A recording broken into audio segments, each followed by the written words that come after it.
चला कराडचा प्रसिद्ध असा अख्खा मसूर बनवूया। त्यासाठी मी कांदा, टोमॅटो आणि कोथिंबीर घालून मिक्सरला त्याची पेस्ट करून घेतली आहे। त्यानंतर कढईमध्ये 1 चमचा तेल टाकून त्याच्यामध्ये मोहरी आणि जिरे टाकायचे आहेत। जिरे चांगले फुलले की त्याच्यामध्ये बारीक चिरलेला कांदा टाकायचा आहे। अख्खा मसूरसाठी कांद्याचं प्रमाण थोडं जास्तच ठेवायचं आहे।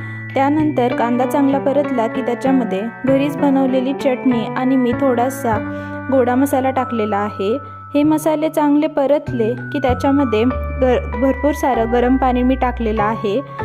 अख्खा मसूरमध्ये स्टार्चचं प्रमाण जास्त असतं, त्याच्यामुळे पाण्याचं प्रमाण थोडं जास्त ठेवायचं आहे।